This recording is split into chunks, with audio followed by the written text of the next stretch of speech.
म साथीहरु तपाईहरुलाई म्यागी कसरी बन्छ भन्ने विषयमा आज छोटो यो भिडियो बनाएको छु साथीहरु। भिडियोलाई अन्तिमसम्म हेर्नुहोला। म्यागीलाई सबैभन्दा पहिला म्यागी बनाउनको लागि मैदा हालिन्छ मेसिनमा। गाइस है, मैदा हालिसकेपछि यसलाई मेसिनको सहायताले फेरि अर्को ठाउँमा पठाइन्छ। अर्को ठाउँमा पठाइसकेपछि है गाइस, त्यसपछि पानीमा मैदालाई राम्रोसँग घोलिन्छ साथीहरु। मैदालाई राम्रोसँग घोलिसकेपछि साथीहरु तपाईले दृश्यमा देख्न पनि सक्नुहुन्छ। त्यसलाई फेरि अर्को ठाउँमा पठाइन्छ हैन। अनि अर्को ठाउँमा पठाएर एउटा मैदाको पुरा चद्दर जस्तो बनाइन्छ के साथीहरु। अनि त्यो चद्दर जस्तो बनाएर फेरि मेसिनमा हालिन्छ हैन। मेसिनमा हालिसकेपछि साथीहरु एउटा यस्तो हुन्छ साथीहरु। त्यसमा अलग अलग ठाउँमा कटिङ गर्ने हैन। त्यो चद्दरलाई अलग अलग, त्यो न्युडल्सलाई अलग अलग ठाउँबाट कटिङ गर्ने एउटा मेसिन हुन्छ। त्यसको सहायताले काटिसकेपछि त्यसमा आगोको सहायताले त्यसमा राम्रोसँग पकाइन्छ साथीहरु हैन। तपाईले दृश्यमा देख्न पनि सक्नुहुन्छ। एकदमै यहाँ आगोको धुवाँ आइरहेको छ हैन। अनि त्यसपछि साथीहरु एउटा मेसिनको सहायताले फेरि अर्को ठाउँमा पठाइन्छ। तपाईले दृश्यमा देख्न सक्नुहुन्छ साथीहरु हैन। अनि त्यो सबैलाई उमारिसकेपछि त्यसमा धेरै किसिमको केमिकल हालिन्छ। करिब 10-15 अलग अलग किसिमको त्यसमा केमिकल मिसाइन्छ साथीहरु हैन।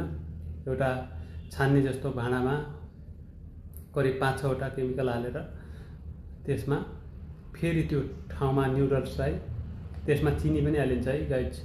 तपाईले भिडियोमा देख्न सक्नुहुन्छ। त्यो ढाकिसकेर फेरि त्यसलाई त्यहाँ मिटर सिटर सबै लागेको हुन्छ हैन। फेरि त्यो न्युडल जुन बनेको न्युडल छ त्यसको माथिपट्टि फेरि त्यसलाई हालिन्छ।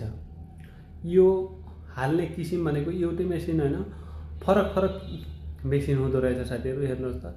अब त्यो हालिसकेपछि फेरि अलग ठाउँमा पठाइन्छ र अलग ठाउँमा पठाइसकेपछि यसमा फेरि अब आगोले सेकाइन्छ साथीहरु। तपाईहरुले भिडियोमा देख्न सक्नुहुन्छ। अनि त्यसपछि अलग ठाउँमा पठाइसकेपछि हैन, अनि त्यसमा एउटा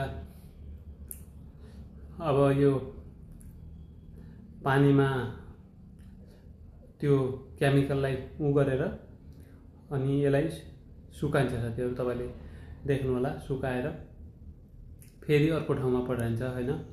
अनि फेरि अर्को ठाउँमा पठाइसकेपछि अब चाहिँ यसरी न्युडल तयार हुन्छ।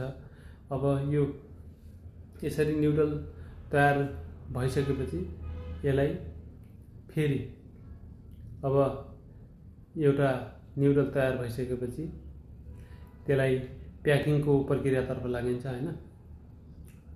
अब प्याकिङ गर्नको लागि धेरै त्यहाँ काम गर्ने मान्छेहरू हुन्छन् हैन। अनि त्यसको सहायताले अब प्याकिङ पनि कसरी हुन्छ तपाईहरुले भिडियोमा देख्न सक्नुहुन्छ साथीहरु। भिडियोमा तपाईहरुले हेर्नुभयो भने तपाईहरुले बुझ्न सक्नुहुन्छ।